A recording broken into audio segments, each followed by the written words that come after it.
And then the process of the phagocytosis mean it is the actual process by which bacteria has by which bacteria or the microbe has to be killed. Bacteria or any pathogen has to be killed. So there are 3 points in the phagocytosis. First there will be the recognition and attachment. What recognition and attachment of pathogen? The recognition of the pathogen will be mediated by a receptor which are present on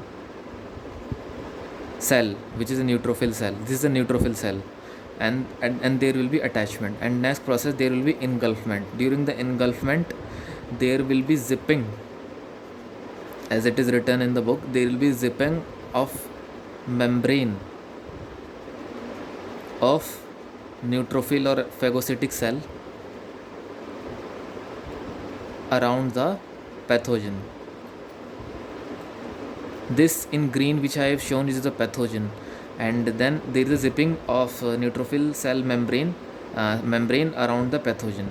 So what happened, this is the neutrophil, this is a neutrophil membrane, and here is the pathogen. During this there is a formation of a vacuole. This is known as the phagosome, food vacuole.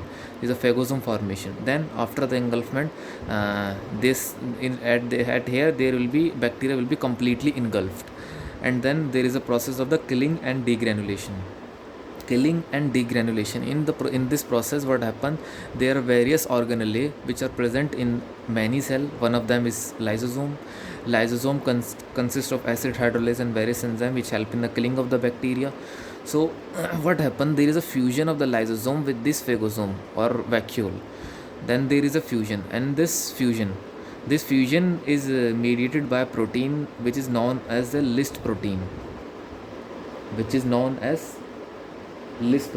and this List protein and the mutation in the gene which is encoding this List protein will lead to the many pathological diseases, which I will talk later. Killing and degranulation. Then killing and degranulation, how it happen? First lysosome is fused, then lysosome will release various granules and acidic enzymes to kill the pathogen. Then the pathogen will killing. This is the in broad way, pathogen has been killed, and the process, and then the microscopically or biochemically there will be enzymatic killing. Enzymatic killing will be of two type: oxidative killing and non-oxidative killing. Oxidative killing will be by formation of the ROS, which means reactive oxygen species, and it is the most efficient form of the killing of the bacteria. Another one is non-oxidative killing. Non-oxidative killing will be mediated by cathepsin and defensin. I will be talking here the oxidative killing. Let us suppose here oxygen O2 is produced by respiration of any cell, of a neutrophil cell. Then what happen? Oxygen, there is a membrane bound enzyme which is on the neutrophil membrane, which is known as NADPH oxidase. NADPH oxidase. This oxygen, then this is the oxidase, so there will be oxidation of O2. From oxidation of O2 will be converted to the O2 radical, O2 minus ion. Then what happen?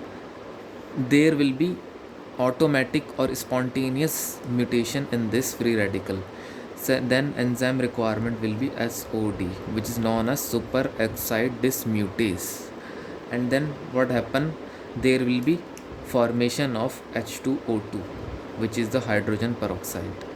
And then what happen? There are various granules present in neutrophil. Then the name of those are known as azurophilic, azuro,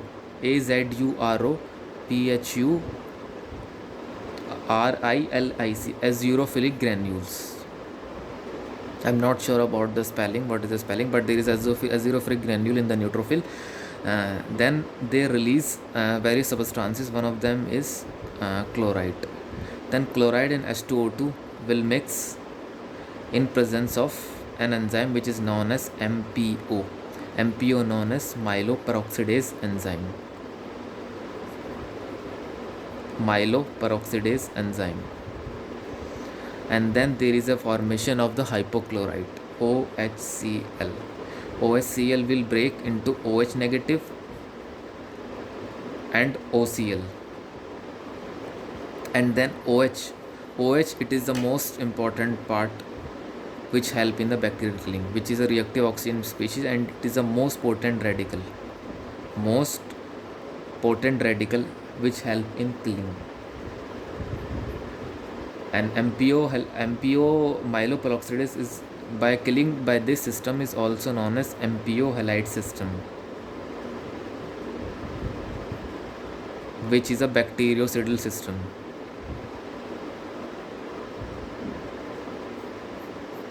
So this is the whole process of the oxidative killing.